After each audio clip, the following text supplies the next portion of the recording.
I was working at a financial firm in New York City with a bunch of very smart people, and I had a brilliant boss I much admired.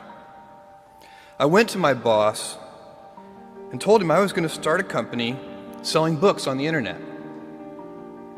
He took me on a long walk in Central Park, listened carefully to me, and finally said, "That sounds like a really good idea, but it would be an even better idea for someone who didn't already have a good job." You can have a job, or you can have a career, or you can have a calling. And if you can somehow figure out how to have a calling, you have hit the jackpot, because that's the big deal. It was 25 years ago, and he told me, "Dave, I want you to invest in my company." "What are you doing?" "I'm gonna start a bookstore in my garage." "Okay, and I'm gonna put it online. People buy online, and I'm gonna ship out of my garage. But if you invest in me, Dave, someday I'm gonna be the richest man in the world. I'll do over $100 billion.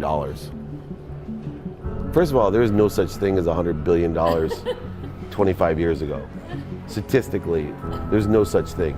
Countries didn't have 100, our national debt wasn't $100 billion. And this dude's telling me at 26 years old that he's gonna be the richest man in the world because he has a garage and the internet? That was his truth. No, but he did not know it, and neither did I. But the difference between him and I is I was laughing, scoffing, and jesting at him, and he was already applauding himself, going, at the right way, at the perfect time, I'm gonna make as much as I can as quickly. And I'm sitting there going, there's no way this can be a big business. Do something you're very passionate about, and don't try to chase what is kind of the hot passion of the day. Seen in that light, it really was a difficult choice, but ultimately I decided I had to give it a shot. I didn't think I'd regret trying and failing, and I suspected I would always be haunted by a decision to not try at all. After much consideration, I took the less safe path to follow my passion, and I'm proud of that choice. As a young boy, I had been a garage inventor. I'd invented an automatic gate closer out of cement-filled tires, a solar cooker didn't work very well out of an umbrella and aluminum foil, baking pan alarms to entrap my siblings. I'd always wanted to be an inventor, and she wanted me to follow my passion.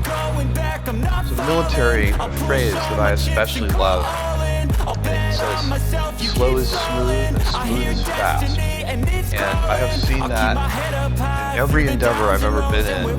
That's the kind of thing that really allows you to make progress. You know, you get certain gifts in life, and you want to take advantage of those, but I guess my advice on adversity and success would be to be proud not of your gifts, but of your hard work and your choices. So, you may be, the kinds of gifts you get in life, you might be really good at math. It might be really easy for you. That's a kind of gift. But practicing that math and taking it to the next step, that could be very challenging and hard, and take a lot of sweat. That's a choice. You can't really be proud of your gifts because they were given to you. You can be grateful for them and thankful for them. But your choices, you choose to work hard. You choose to do hard things. Those are choices that you can be proud of.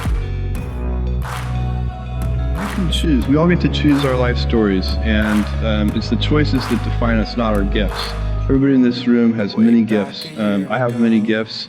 You can never be proud of your gifts because they're gifts. They were given to you. You might be tall, or you might be really good at math, or you might be extremely beautiful or handsome, or there are many gifts, and you can only be proud really of your choices because those are the things that you are acting on.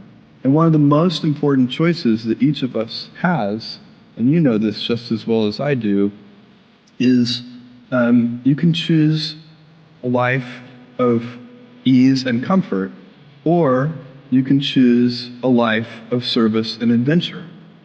And when you're 80, which one of those things do you think you're going to be more proud of? You're going to be more proud of having chosen a life of service and adventure. There's never been a better time to be alive. I mean, it's just incredible the amount of inspiration that the world generates for me, and I think for a lot of people. It's insane, the amount of change and invention and opportunity. Your life, the life you author from scratch on your own, begins. How will you use your gifts? What choices will you make? Will inertia be your guide, or will you follow your passions? Will you follow dogma, or will you be original? Will you choose a life of ease, or a life of service and adventure? Will you wilt under criticism, or will you follow your convictions? Will you bluff it out when you're wrong, or will you apologize? Will you guard your heart against rejection, or will you act when you fall in love? Will you play it safe, or will you be a little bit swashbuckling? When it's tough, will you give up, or will you be relentless? Will you be a cynic, or will you be a builder? Will you be clever at the expense of others, or will you be kind? Every time you figure out some way of providing tools and services that empower other people to deploy their creativity, you're really onto something. You know, you're very lucky if you have a career. A lot of people end up with a job. If you don't love your work, you're never going to be great at it.